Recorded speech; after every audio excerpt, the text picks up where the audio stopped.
আজকে মানুষ আমরা আমাদের জীবন নিয়ে কোনো সিরিয়াস নেই। আজকে আল্লাহ বলে ভুলে গেছি, শয়তানের চক্করে পড়ে। আল্লাহ রাব্বুল আলামিন বলছেন, তোমার সন্তান সন্ততির মোহ এমন মাধুর্য হবে, তোমার ধন সম্পদের প্রতি মায়া এমন বেড়ে যাবে যেন একটা গাড়ি হলে আরেকটা গাড়ি দরকার, একটা বাড়ি হলে আরেকটা বাড়ি দরকার, একটা সন্তান হলে আরেকটা সন্তান দরকার।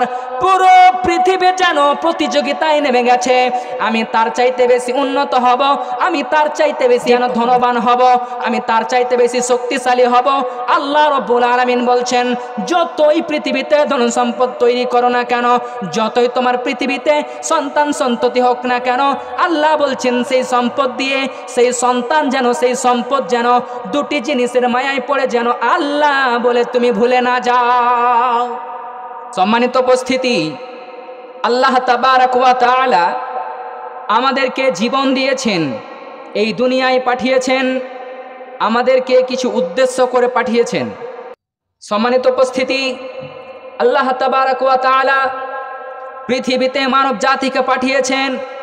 এই মানব জাতিকে পাঠিয়েছেন, তার উদ্দেশ্য রয়েছে। এই পৃথিবীতে মানুষ এসেছে যেমন সত্য, চলে যেতে হবে তেমনই সত্য। এই পৃথিবীতে মানুষ যেমন টিকে আছে সত্য, একদিন সারা বিশ্ব কুল কায়নাত ধ্বংস হয়ে যাবে, এটাও তেমনই সত্য। সম্মানিত উপস্থিতি, জানি আমরা অনেক কিছুই, মানি না কিছু আমরা, তারপরেও নাকি আমরা মুসলমান, তারপরেও নাকি আমরা আল্লাহর বান্দা, কি করে হতে পারে? সম্মানিত উপস্থিতি, আজ আমরা দুনিয়ার জীবন নিয়ে ব্যতিব্যস্ত হয়ে পড়ে আছি। দুনিয়ার মোহ আমাদের গ্রাস করেছে, এমনভাবে গ্রাস করেছে, এমনভাবে গ্রাস করেছে, মনে হচ্ছে যেন আমরা কোনোদিন মরব না, মনে হচ্ছে যেন আমরা এই পৃথিবী ছেড়ে কোনোদিন যাব না। এই পৃথিবীর লীলা খেলা, এই পৃথিবীর মরীচিকা জীবন, এই পৃথিবীর মায়াজাল আমাদেরকে সারা জীবন বাঁচিয়ে রাখবে। কিন্তু তিতা হলেও সত্য কথা, আমার দাদু, আপনার দাদু যেমন ছোট থেকে একদিন বৃদ্ধ হয়ে গেছে, একদিন আপনি আমি সবাই বৃদ্ধ হয়ে যাব, ঠিক তেমনি দুনিয়া থেকে চলে যাব, কেউ কাউকে ঠেকাতে পারবে না।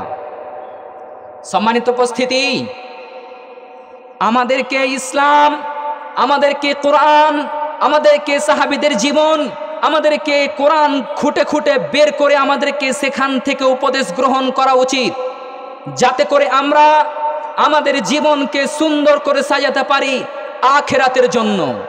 আমরা আমাদের সুন্দর করে জীবনকে সাজাতে পারি রবের কাছে যেন নিজেকে ভালো করে সাব্যস্ত করে পেশ করার জন্য।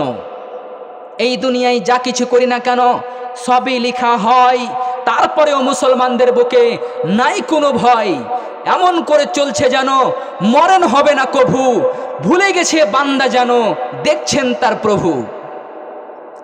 সম্মানিত উপস্থিতি, আজ আমরা ব্যতিব্যস্ত হয়ে পড়ে আছি। এই ব্যতিব্যস্ত হয়ে পড়ে থাকার ব্যাপারে আল্লাহ তাবারক ওয়া তাআলা তার পবিত্র কালাম পাকের মধ্যে বলছেন, ইয়া আইয়ুহাল্লাযীনা আমানু লা তুলহিকুম আমওয়ালুকুম ওয়ালা আওলাদুকুম আন যিকরিল্লাহ।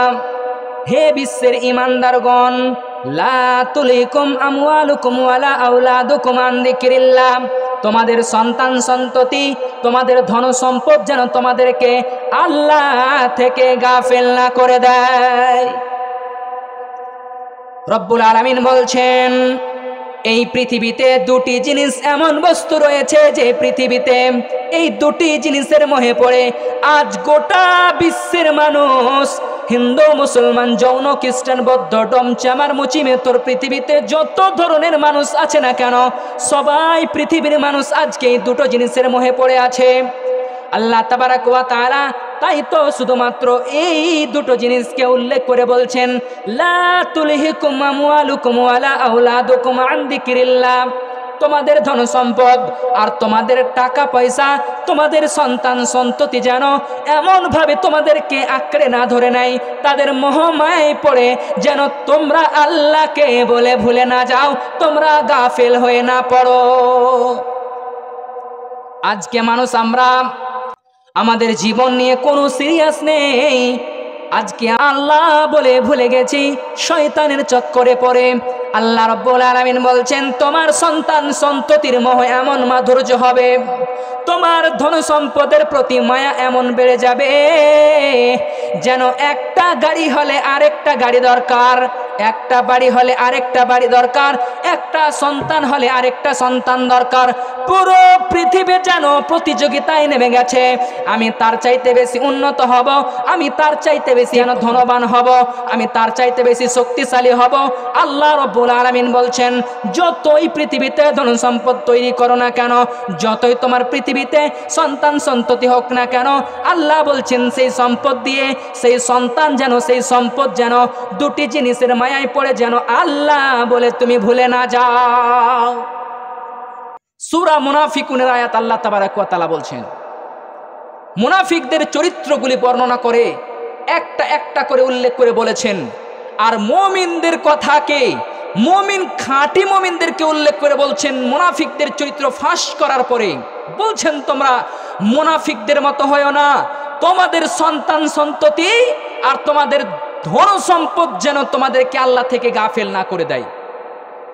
বুঝা গেল এই আয়াত থেকে পৃথিবীতে মানুষ ছেলের মেয়ের পাল্লায় পড়ে ছেলে মেয়েকে মানুষ করতে গিয়ে ছেলে মেয়ের মুখে ভাত তুলে দেওয়ার জন্য রাত দিন কষ্ট এমনভাবে করবে, এমনভাবে করবে, কষ্ট করতে করতে করতে একদিন দুনিয়া থেকে ঠিকই চলে যাবে। আল্লাহ তাবারক ওয়া তাআলা বলছেন, যারা দুনিয়ার প্রতি মায়ায় পড়ে আছে, যারা সন্তান সন্ততি এবং যারা এই পৃথিবীর ধন সম্পদের মায়ায় পড়ে আছে, আল্লাহ বলছেন ফাউলাইকা হুমুল খাসিরুন, এরাই হচ্ছে ক্ষতিগ্রস্ত, এরাই হচ্ছে ক্ষতিগ্রস্ত যারা নিজেদেরকে নিজের ক্ষতি করছে। সম্মানিত উপস্থিতি, এই আয়াত থেকে আমরা বুঝতে পারি আল্লাহ তাবারক ওয়া তাআলা যে আমাদের সন্তান সন্ততি দিয়েছে, সন্তান সন্ততির মায়ায় পড়া কোনো ভুল নয়, সব সময় মায়ায় পড়া কোনো ভুল নয়। তবে সন্তান সন্ততিকে মানুষ করতে গিয়ে এমনভাবে মোহমায়ায় পড়ে যেতে হবে না যে আল্লাহকে বলে ভুলে যেতে হবে। ছেলে মেয়ের মোহ পড়ে সন্তান সন্ততিকে মানুষ করতে হবে, ছেলে মেয়েকে মানুষ করতে হবে, এমনকি তাদের ক্যারিয়ার তৈরি করতে হবে, ধন সম্পদ করতে হবে, বাড়ি গাড়ি অর্থ টাকা পয়সা করতে হবে। এই মায়াটা করতে হবে ঠিক যেমন সত্য, তবে এই মায়ার উপরে বেঁধে থাকার নামই হলো গাফেল থাকা। এই মায়ার উপরে বেঁধে থাকতে হবে না। যেমন সন্তান সন্ততি মানুষ করতে হবে, ঠিক তেমনি জমি জায়গা করতে হবে, অর্থ করতে হবে, ঠিক তেমনি আপনাকে আল্লাহ তাবারক ওয়া তাআলার ইবাদত বান্দেগি করতে হবে, আমাকে আল্লাহ তাবারক ওয়া তাআলার বান্দেগি ইবাদত করতে হবে। সম্মানিত উপস্থিতি, আল্লাহ তাবারক ওয়া তাআলা কত সুন্দর সুযোগ করে দিয়েছেন। এই পৃথিবীতে যদি মানুষ আল্লাহ তাবারক ওয়া তাআলাকে না মানে, তাহলে কিয়ামতের দিন তাকে একটা একটা করে জবাব দিতে হবে। শুনতে অবাক লাগছে, আজকে আমাদের এই কথাগুলো কোনো কানে যায় না, কোনো আসর করে না, মানুষের অন্তরে গিয়ে লাগে না। দিনের পরে রাত, রাতের পরে দিন জালসা শুনে, দিনের পরে রাত, রাতের পরে দিন খুতবা শুনে, বছরে 52টা জুমার খুতবা হয়, একটা মুসাল্লি বাড়ে না। মনে হচ্ছে যেন খুতবাগুলো, মনে হচ্ছে যেন জালসার আসরের কথাগুলো যেন হিন্দুদেরকে বলছি, হিন্দুরা শুধু তোমরাই শোনো, মুসলমানকে শুনতে হবে না, মুসলমান নামাজ না পড়লেও চলবে, জালসা শুনলে জান্নাত চলে যাবে, এইরকম মনে হচ্ছে। কথা এত সোজা নয়, জান্নাত এত সোজা নয়। আল্লাহ তাবারক ওয়া তাআলা বলছেন, আলহাকুমুত তাকাসুর হাত্তা যুরতুমুল মাকাবির। আল্লাহ তাবারক ওয়া তাআলা বলছেন, আলহাকুমুত তাকাসুর, এই পৃথিবীর মাধুর্যতা, এই পৃথিবীর মোহমায়া তোমাকে যেন গাফেল করে রেখেছে, তোমাকে বিমুখতা করে রেখেছে। তুমি যেন দুনিয়াতে এমনভাবে মোহমায়ায় মেতে গেছো, তুমি আল্লাহকে বলে ভুলে গেছো, দুনিয়াদারিতে ব্যস্ত এমন হয়ে গেছো যেন তোমাকে কোনোদিন মরতে হবে না, আর কোনোদিন যেন তোমাকে একটা একটা করে তোমার আমল নামা যেন হিসাব বুঝিয়ে দিতে হবে না। সম্মানিত উপস্থিতি, এই কথাটা আল্লাহ তাবারক ওয়া তাআলা শুধুমাত্র কি এমনি বলে দিয়েছেন? মুফাসসিরগণ বলছেন, পৃথিবীতে গাফিল থাকার জন্য যা যা বস্তু দরকার, সব এই বস্তুর, সব পৃথিবীর মোহমায়ার বস্তু যেন এই আয়াতের মধ্যে নিমজ্জিত। কি আমাকে টাকা অর্জন করতে হবে, আমার ছেলে মেয়েকে মানুষ করতে হবে, আমার যেন অমুকের থেকে বেশি সম্পদশালী হতে হবে, আমার কথাই সবাই উঠবে আর বসবে, এই পৃথিবীর রাজত্ব করব আমি, আমার কথাই সবাই উঠবে আর বসবে। এমন করে মানুষের ব্রেন এমন হয়ে গেছে। এই রকম যদি অহংকার করে, এই রকম যদি মোহমায়ায় মেতে থাকে, রব্বুল আলামিন বলছেন তোমাদের পেট ততদিন পর্যন্ত ভরবে না যতদিন তোমরা কবরের পেটে না যাবে। আল্লাহ তাবারাক ওয়া তাআলা বলছেন হাত্তা জুরতুমুল মাকাবির, ততদিন আদম সন্তানের পেট ভরবে না তোমাদের যতদিন পর্যন্ত তোমরা কবরে না যাও। কবরে যতদিন পর্যন্ত মানুষ না যাবে মানুষের পেট ভরবে না। রব্বুল আলামিন বলছেন আলহাকুমুত তাকাসুর, পৃথিবীর মোহমায়া তোমাদেরকে এমন ভাবে আচ্ছন্ন করে রেখেছে, তোমাদের গাফেল করে রেখেছে। হাত্তা জুরতুমুল মাকাবির, ততক্ষণ পর্যন্ত তোমাদের পেট ভরবে না। বলছে যতক্ষণ পর্যন্ত না তোমরা কবরের জিয়ারত করো। কবরের জিয়ারত করো মানে কবরের ভিতরে না ঢুকে যাও। পৃথিবীর মানুষ আজ আমরা দুনিয়া নিয়ে ব্যতিব্যস্ত হয়ে পড়ে আছি। ছেলে মানুষ করতে হবে, মেয়েকে মানুষ করতে হবে, মেয়ের বিয়ে দিতে হবে, ছেলের বিয়ে দিতে হবে। দিতে হবে তো ঠিক আছে, তার মানে কি এই ছেলে মেয়েদেরকে মানুষ করতে করতে করতে একদিন হঠাৎ করে দুনিয়া থেকে চলে যেতে হবে? আল্লাহ তাবারাক ওয়া তাআলার কাছে বলেন কি হিসাব দিবেন? কি হিসাব দিবেন? আল্লাহ তাবারাক ওয়া তাআলা সেই আয়াতে এক জায়গায় বলছেন লা তারাউন্নাল জাহিম, তোমরা একদিন ঠিকই জাহান্নামকে দেখবে, জাহান্নামকে তোমাদের দেখানো হবে। আল্লাহ তাবারাক ওয়া তাআলা বলছেন তোমরা তোমাদের চক্ষু দিয়ে, তোমাদের নিজের চক্ষু দিয়ে তোমরা জাহান্নামকে দেখবে। সম্মানিত উপস্থিতি, আল্লাহ তাবারাক ওয়া তাআলা বলছেন জাহান্নামকে যখন তোমরা দেখবে তখন তোমাদের আফসোস হবে, করেছি তো করেছি কি দুনিয়ায়। আল্লাহ তাবারাক ওয়া তাআলা অন্য একটি আয়াতের মধ্যে বলছেন ইন্না জাহান্নামা কানাত মিরসাদা, নিশ্চয়ই জাহান্নাম হচ্ছে একটি গোপন ফাঁদ।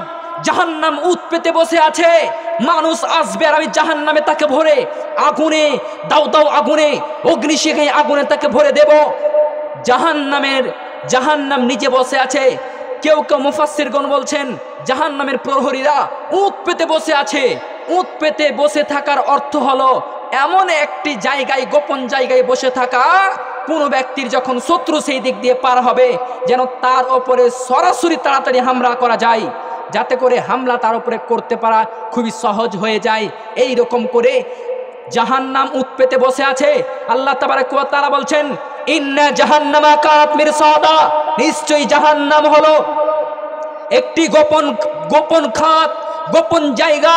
আল্লাহ তাবারাক ওয়া তাআলা বলছেন লিত্তাগিনা মাআবা, পৃথিবীতে যারা অবাধ্যচারণকারী ব্যক্তি, এই জাহান্নাম হচ্ছে তাদের জন্য ঘুরে যাওয়ার বস্তু। রিটার্ন টু জাহান্নাম, জাহান্নামে ঘুরে যেতে হবে। যারা দুনিয়াতে অবিচার করে চলছে, যারা দুনিয়াতে পৃথিবীতে অহংকারের সাথে আল্লাহ তাবারাক ওয়া তাআলাকে না মেনেই চলছে, এদেরকে জাহান্নামে ঘুরে যেতে হবে। আল্লাহ তাবারাক ওয়া তাআলা নিজে বলছেন জাহান্নামে কতদিন থাকবে? রব্বুল আলামিন বলছেন লাবিসিনা ফিহা আহকাবা, সেখানে তারা চিরকাল থাকবে, সেখান থেকে তারা বের হবে না। লাবিসিনা ফিহা আহকাবা লা ইয়াযুকুনা ফিহা বারদান ওয়ালা শারাবা, পৃথিবীতে মানুষ যা কিছু করুক না কেন, যদি কোনো ব্যক্তি জাহান্নামে চলে যায়, জাহান্নামে তার খাওয়ার বস্তু কি হবে? আল্লাহ তাবারাক ওয়া তাআলা বলছেন লা ইয়াযুকুনা ফিহা বারদান ওয়ালা শারাবা, সেখানে জাহান্নামের ভিতরে কোনো মানুষ কোনো শীতল বস্তু আস্বাদন করতে পাবে না, কোনো ঠান্ডা জিনিস খেতে পাবে না এবং কোনো পানি পান করতে পাবে না। তাহলে কি পান করবে? আল্লাহ তাবারাক ওয়া তাআলা তার উত্তর তার পরের আয়াতে দিয়েছেন। আল্লাহ তাবারাক ওয়া তাআলা বলছেন লা ইয়াযুকুনা ফিহা বারদান ওয়ালা শারাবা ইল্লা হামিমা ওয়া গাসসাকা, সেখানে মানুষ যেন সেখানে রক্ত পুঁজ খেবে, রক্ত আর পুঁজ। বুঝতে পারছেন? রক্ত আর পুঁজ খাবে। এটা কি কাদের বলা হয়েছে? যারা আলেম তাদের কি বলা হয়েছে? যারা মুসলমান তাদের কি বলা হয়েছে? যারা পৃথিবীতে আল্লাহকে মেনে চলে না তাদেরই কথা বলা হয়েছে? এক কথায় জেনে রাখুন, এই কথা শুধুমাত্র তাদের জন্যই বলা হয়েছে যারা জাহান্নামে যাবে, সেটা হিন্দু, মুসলিম, জৈন, খ্রিস্টান, বৌদ্ধ, ডোম, চামার, মুচি, মেথর যেই হোক না কেন। সম্মানিত উপস্থিতি, আজ আমাদের জাহান্নামের কথা শুনলে ভিতর কেঁপে ওঠে না? আজ আমাদের জাহান্নামের কথা শুনলে ভিতর কেঁপে ওঠে না? আজ আমাদের জাহান্নামের কথা শুনলে চোখ দিয়ে জল বের হয় না? জাহান্নামের আলোচনা শুনলাম, জান্নাতের আলোচনা শুনলাম, আমরা নবীদের কথা সেগুলো শুনলাম, কোরআন হাদিস শুনলাম, আর তারপর দিন থেকে ঠিকই আগের মতো খেতি বাড়ি সব কিছু করি, কিন্তু নামাজ পড়বো না চাচা। মসজিদে টাকা দেব ঠিকই, মসজিদ বানাবো ঠিকই, কিন্তু নামাজ পড়তে ডাকলে যাব না। অত পণ্ডিতি আমার কাছে চলবে না। গ্রামের শত শত মানুষের এইরকম হাল। বলেন এই সমস্ত মানুষগুলো জান্নাতে কি করে যাবে? বলেন এই সমস্ত মানুষেরা জাহান্নাতে কি করে যাবে? যেই সমস্ত মানুষের কাছে জাহান্নামের কথা শুনলে হৃদয় কাঁপে না, যেই সমস্ত মানুষেরা নামাজের দিকে ডাকলে নামাজে যায় না, এই সমস্ত মানুষেরা জাহান্নামে যাবে না তো কোথায় যাবে? কোনো উত্তর নেই। সোজাসুজি জাহান্নামে যেতে হবে যারা রবের বিরুদ্ধাচরণ করে। সম্মানিত উপস্থিতি, আজ আমাদের দুনিয়াতে দেখেন কত মানুষ কত রকম করে জীবন যাপন করে। কত মানুষ কথা বলতে পারে না, কত মানুষ হাঁটতে পারে না, কত মানুষ যেন হাত নেই, কত মানুষের চোখ নেই, অন্ধ। আল্লাহ তাবারাক ওয়া তাআলা বলছেন সূরা তাকাসুর সূরার শেষ আয়াত, আল্লাহ তাবারাক ওয়া তাআলা বলছেন সুম্মা লা তুসআলুনা ইয়াওমা ইদিন আনিন নাঈম, সুম্মা লা তুসআলুনা ইয়াওমা ইদিন আনিন নাঈম। কিয়ামতের দিন মানুষকে তার নিয়ামত সম্পর্কে জিজ্ঞাসা করা হবে। পৃথিবীতে মানুষকে যা নিয়ামত দান করা হয়েছে এই নিয়ামত সম্পর্কে জিজ্ঞাসা করা হবে। রব্বুল আলামিন তার একটি আয়াতে অন্য জায়গায় বলছেন ইন্নাস সামআ ওয়াল বাসারা ওয়াল ফুআদা কুল্লু উলাইকা কানা আনহু মাসউলা। আল্লাহ তাবারাক ওয়া তাআলা বলছেন নিশ্চয়ই চক্ষু সম্পর্কে জিজ্ঞাসা করা হবে। পৃথিবীতে তোমাকে চক্ষু দিয়েছিলাম, সেই চক্ষু দিয়ে তুমি আল্লাহ তাবারাক ওয়া তাআলার কেমন ভাবে শুকরিয়া আদায় করেছিলে। আজ দেখেন যার চক্ষু নেই, চোখের জন্য কত ডাক্তারের কাছে দৌড়াই। আজ যার পা নেই সে ব্যক্তি যেন ট্রেনের মধ্যে দেখবেন ছেঁচড়ে ছেঁচড়ে যাচ্ছে। আজ যার কান নেই সেই ব্যক্তি বহিরা শুনতে পায় না। ছেলের কাছে, মেয়ের কাছে, নিজের স্ত্রীর কাছে তুচ্ছ তাচ্ছিল্যভাবে জীবনযাপন করে। আজ যার হাত নেই এই ব্যক্তি যেন হাত দিয়ে খেতে পারে না, নিজের কাজ করতে পারে না। আল্লাহ তাবারাক ওয়া তাআলা বলছেন যাকে হাত পা চক্ষু শীতল দেওয়া হয়েছে তাকে তার হাত পা চক্ষু সম্পর্কে জিজ্ঞাসা করা হবে। আল্লাহ বলছেন ইন্নাস সামআ ওয়াল বাসারা ওয়াল ফুআদা কুল্লু উলাইকা কানা আনহু মাসউলা। নিশ্চয়ই চক্ষু, নিশ্চয়ই হাত, নিশ্চয়ই চোখ, নিশ্চয়ই হৃদয় সম্পর্কে মানুষকে জিজ্ঞাসা করা হবে। তোমার এই সুন্দর হাত পা চোখ মুখ নিয়ে তুমি পৃথিবীতে কেমন ভাবে শুকরিয়া আদায় করেছিলে, কেমন ভাবে আল্লাহকে মেনেছিলে। আজ আমাদের মানুষ, আজ আমাদের পাড়া গ্রামের মানুষ আল্লাহকে ভুলে গেছে। আরে আল্লাহকে তো সবাই ভুলে গেছে, যারাই আল্লাহকে মানে না, সেটা পাড়া গ্রামের মানুষ হোক আর সেটা শহরেরই মানুষ হোক না কেন। বন্ধুরে আমার, এই পৃথিবী ক্ষণস্থায়ী, চিরস্থায়ী নয়। আল্লাহ তাবারাক ওয়া তাআলাকে আমাকে আপনাকে করতে হবে ভয়। আল্লাহ তাবারাক ওয়া তাআলা এই পৃথিবীকে বানিয়েছেন, এমনি তো আর বানায়নি। সম্মানিত উপস্থিতি, আমাদের এই নিয়ামত সম্পর্কে জিজ্ঞাসা করা হবে। একজন সাহাবী বলছেন আমি রাসূল সাল্লাল্লাহু আলাইহি ওয়াসাল্লামের কাছে ছিলাম। রাসূল সাল্লাল্লাহু আলাইহি ওয়াসাল্লাম তাকে বলছেন যে তোমার হাত পা চক্ষু সব কিছু সম্পর্কে জিজ্ঞাসা করা হবে। এবং একদিন রাসূল সাল্লাল্লাহু আলাইহি ওয়াসাল্লাম বাড়ি থেকে বের হয়ে গেছেন, একদম ক্ষুধার্ত অবস্থায় বাড়ি থেকে বের হয়েছেন, কিছু পেটে নাই। যদি কেউ খেতে ডাকে রাসূল সাল্লাল্লাহু আলাইহি ওয়াসাল্লাম খালি পেটে বের হয়েছে। আপনাকে দেখাচ্ছি কি জিজ্ঞাসা করা হবে কিয়ামতের দিন। রাসূল সাল্লাল্লাহু আলাইহি ওয়াসাল্লাম কে? সারা বিশ্বে কোনো মুসলমান যখন ছিল না, তখন মক্কার মাটিতে গুটি কয়েক মুসলমান, তখনকার প্রধানমন্ত্রী তিনি মুহাম্মদ সাল্লাল্লাহু আলাইহি ওয়াসাল্লাম। আর তিনি না খেয়ে আছেন, কয়দিন থেকে খায়নি আল্লাহ জানে। হাদিসে এসেছে রাসূল সাল্লাল্লাহু আলাইহি ওয়াসাল্লাম না খেয়ে বের হয়েছে, রাস্তায় যাচ্ছে। রাস্তায় বের হয়ে যাওয়ার সময় দেখছে উমর রাদিয়াল্লাহু তাআলা আনহু তিনি বের হয়ে চলে এসেছেন। আবার দেখছেন আবু বকর রাদিয়াল্লাহু তাআলা আনহু বের হয়ে চলে এসেছেন। রাসূল সাল্লাল্লাহু আলাইহি ওয়াসাল্লাম বলছেন যে তোমরা কেন রাস্তায় বের হয়ে এসেছো? তো বলছে আল্লাহ রাসূল আমাদের পেটে ক্ষুধা, আমরা ক্ষুধার জন্য বাইরে বের হয়ে চলে এসেছি, যদি কোথাও খেতে পাই। রাসূল সাল্লাল্লাহু আলাইহি ওয়াসাল্লাম বলছেন সেই সত্তার কসম, সেই সত্তার কসম যার হাতে আমার জান রয়েছে, যার হাতে আমার আত্মা রয়েছে, সেই সত্তার কসম তোমরা যেই কারণে বাড়ি থেকে বের হয়েছো আমিও সেই কারণেই আমি বাড়ি থেকে বের হয়েছি, আমার পেটেও কিছু নাই, আমিও ক্ষুধার্ত।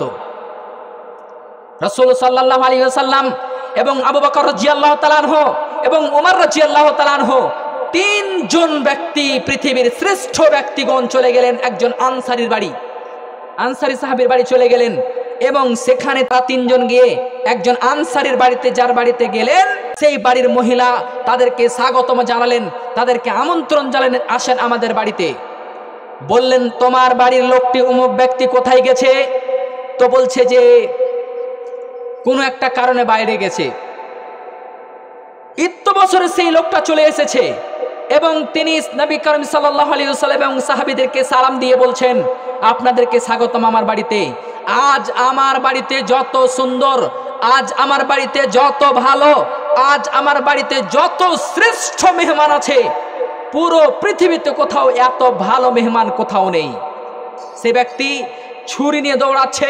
রাসূল সাল্লাল্লাহু আলাইহি ওয়াসাল্লাম বলছেন তুমি শোনো, যেই ছাগলের দুধ হয় সেই ছাগলকে তুমি জবাই করিও না। একটি ছাগলকে জবাই করে নিয়ে আসলো রাসূল সাল্লাল্লাহু আলাইহি ওয়াসাল্লাম এবং সাহাবীরা পেট ভরে খেলেন এবং পেট ভরে খাওয়ার পরে আল্লাহ তাবারাক ওয়া তাআলার নবী সাহাবীদেরকে বলছেন শোনো, যেই জিনিস তোমরা খেলে এই জিনিস সম্পর্কে তোমাদেরকে জিজ্ঞাসা করা হবে। রাসূল সাল্লাল্লাহু আলাইহি ওয়াসাল্লাম বলছেন তোমরা ক্ষুধার্ত অবস্থায় ছিলে, তোমরা ক্ষুধার্ত অবস্থায় ছিলে, খেতে পাচ্ছিলে না, তোমরা ক্ষুধার জন্য বাড়ি থেকে বের হয়েছিলে। তোমরা শোনো, তোমাদের ক্ষুধা তোমাদেরকে কোথায় নিয়ে এসেছে? তোমরা বাড়ি থেকে বের হয়ে আসার পরে একজন আনসারীর বাড়িতে এসে তার কাছে যেন তোমরা খেতে পেলে, তার বাড়িতে খেতে পেলে, এত সুন্দর করে খেতে পেলে, এই খাবার সম্পর্কে তোমাকে জিজ্ঞাসা করা হবে, কিয়ামতের দিন তুমি কি জবাব দিবে? রাসূল সাল্লাল্লাহু আলাইহি ওয়াসাল্লাম বলছেন আল্লাহ তাবারাক ওয়া তাআলা বান্দাদেরকে বলবে শোনো, তোমাকে কি আমি সুন্দর সুস্থ শরীর দেইনি? তোমাকে কি আমি সুন্দর জীবন দেইনি? তোমাকে কি আমি সুন্দর নারী দেইনি? তোমাকে কি আমি সুন্দর স্ত্রী দেইনি? এরপরেও তুমি এতগুলো নিয়ামত ভক্ষণ করার পরে তুমি আল্লাহ তাবারাক ওয়া তাআলার কি শুকরিয়া আদায় করেছো? আজ আমরা দুনিয়াতে চলাফেরা করি, মরার কাম মরে গেলাম, বাঁচার কাম বেঁচে আছি। গরু ছাগল যেমন করে বসবাস করে আমরা তেমন ভাবে বসবাস করি। আমরা মনে করি অমুকের ভুল, অমুকের ভুল, ওই মৌলবী সাহেবের ভুল, ওই মরলের ভুল, অমুকের বেটি পালিয়ে গেছে, অমুকের ছেলে ফেঁসে গেছে, পরের দিক খুব দেখি কিন্তু নিজের দিক দেখি না। কিয়ামতের দিন আমার অবস্থা কি হবে? আমি জান্নাতে যেতে পারবো কিনা? আমার কি কি ভুল আছে? আমার ভুলগুলো বেছে বের করতে হবে যাতে করে আমি সেদিন ফেঁসে না যাই। সম্মানিত উপস্থিতি, জালসা শুনি অনেক, কোরআন হাদিস শুনি অনেক, কিন্তু মানি না। আমাদের এটা দুর্ভাগ্য যে আমরা কোরআন এবং হাদিস আমরা মানতে পারি না। সম্মানিত উপস্থিতি, জালসা শুনলে যদি জান্নাতে যাওয়া যেত তাহলে আমলের কোনো প্রয়োজন ছিল না। আমলের প্রয়োজন রয়েছে, আমল করতে হবে এবং আল্লাহ তাবারাক ওয়া তাআলার রহমতের দিকে তাকিয়ে থাকতে হবে। কেন? শুধু আমল করলে জান্নাতে যাওয়া যাবে না। রাসূল সাল্লাল্লাহু আলাইহি ওয়াসাল্লাম বলেছেন শোনো, তোমাদের কোন ব্যক্তি লা ইউদখিলু আহাদাম মিনকুম আমালুহুল জান্নাহ, শুনে রাখো তোমাদের কোন ব্যক্তি তার আমলের বিনিময়ে জান্নাতে যেতে পারবে না এবং তাকে তার আমল জাহান্নাম থেকে বাঁচাতে পারবে না। একজন ব্যক্তি খুবই নামাজ পড়ে, কোনোদিন নামাজ ছাড়েনি এবং সে ব্যক্তি আল্লাহর দয়া, আল্লাহর রহমত বলে বিশ্বাস করে না, কিন্তু নামাজ পড়ে ঠিকই, আল্লাহর ইবাদত করে ঠিকই। আল্লাহ তাবারাক ওয়া তাআলার নবী বলছেন ওয়ালা আমিও আমার আমল দিয়ে জান্নাতে যেতে পারবো না ইল্লা বিরহমাতিল্লাহ, কিন্তু আল্লাহ তাবারাক ওয়া তাআলার রহমত হলে জান্নাতে যেতে পারবো। সম্মানিত উপস্থিতি, বুঝা গেল আমল করতে হবে এবং আল্লাহর রহমতের দিকে তাকিয়ে থাকতে হবে, তার রহমত থেকে নিরাশ হতে হবে না। সম্মানিত উপস্থিতি, আজ আমরা দুনিয়া নিয়ে ব্যতিব্যস্ত হয়ে পড়ে আছি। আমাদের টাকা ইনকাম করতে হবে, আমাদের ফেমাস হতে হবে, আমাদের অর্থ সম্পত্তি লাগবে, আমাদের যেন আরো ভালো করে বাড়ি করতে হবে, আরো ভালো করে গাড়ি কিনতে হবে, আরো আমাদের একটা সন্তান হয়েছে, আর একটা সন্তান হবে তাহলে আমার মন ভরবে, আর একটা গাড়ি হয়েছে, আরেকটা গাড়ি হবে তাহলে মন ভরবে। পৃথিবীর প্রাচুর্য আমাদেরকে এমন ভাবে আঁকড়ে ধরে আছে যেন আমাদের মরবো না এরকম মনে হয়ে আছে। কিন্তু না, যেই দুনিয়া নিয়ে আমরা পড়ে আছি এই দুনিয়া আমাদের জন্য ক্ষণস্থায়ী, চিরস্থায়ী নয়। আল্লাহ তাবারাক ওয়া তাআলা তার পবিত্র কালাম পাকের মধ্যে বলছেন, বাল তুসিরুনাল হায়াতাদ দুনিয়া, তোমরা দুনিয়ার জীবনকে প্রাধান্য দিয়ে থাকো, তোমরা দুনিয়ার জীবনকে প্রাধান্য দিয়ে থাকো, সুন্দর করে জীবন যাপন করো। আমার শরীরে যেন কোনো রকমের ঘা না হয়, আমার শরীরে যেন কোনো রকমের খারাপ না কিছু থাকে। প্রত্যেক দিন গোসল করো, প্রত্যেক দিন সুন্দর হয়ে সাজো, প্রত্যেক দিন জীবনকে সুন্দর করে সাজাও, প্রত্যেক দিন যেন নতুন করে প্রোগ্রাম করো, নতুন প্রতিষ্ঠান, নতুন জায়গা, নতুন পড়াশোনা, নতুন শ্বশুর বাড়ি, পৃথিবীর সব কিছু নতুন করে সাজাও। পৃথিবীকে যত সুন্দর করে তোমরা সাজাও, আল্লাহ তাবারাক ওয়া তাআলা বলছেন ওয়াল আখিরাতু খায়রু ওয়া আবকা, কিন্তু এই পৃথিবী থেকে আখিরাতের জীবনই হলো উত্তম, পৃথিবী থেকে আখিরাতের জীবনই হলো স্থায়ী। আল্লাহ তাবারাক ওয়া তাআলা বলছেন অন্য এক আয়াতে, কুল্লু মান আলাইহা ফান ওয়া ইয়াবকা ওয়াজহু রাব্বিকা যুল জালালি ওয়াল ইকরাম, এই পৃথিবীর সবই ধ্বংসশীল, কিছুই বাদ যাবে না, সব কিছু ধ্বংস হয়ে যাবে আল্লাহ তাবারাক ওয়া তাআলা ছাড়া। এই পৃথিবী যেমন দেখতে পাচ্ছি সুন্দর, আকাশ খসে পড়বে, তারকারাজি খসে পড়বে, কিছুই টিকে থাকবে না, মানুষ টিকে থাকবে না, গাছপালা, নদী নালা, পশু পাখি, এই দুনিয়ার কিছুই টিকে থাকবে না। যেই দিন আল্লাহ তাবারাক ওয়া তাআলা চাইবে সেই দিন উলট পালট করে দিবে। শুনেন, আল্লাহ তাবারাক ওয়া তাআলা বলছেন, এই দুনিয়ার মোহে পড়ে তোমরা যে বেঁচে আছো, এই পৃথিবীর মোহ নিয়ে তোমরা বেঁচে আছো, এমন ভাবে বেঁচে আছো যেন তোমাদের মরতে হবে না। আপনার কি ধন সম্পদ আছে? একদিন ছিল ফিরআউনের ধন সম্পদ, আল্লাহ তাবারাক ওয়া তাআলা তাকে ধ্বংস করে দিয়েছে। ছিল এই যুগে অনেক বড় বড় পাহলমান, অনেক বড় বড় নেতা মন্ত্রী পৃথিবীতে টিকতে পারেনি। একদিন আমাকে আপনাকেও দুনিয়া থেকে চলে যেতে হবে।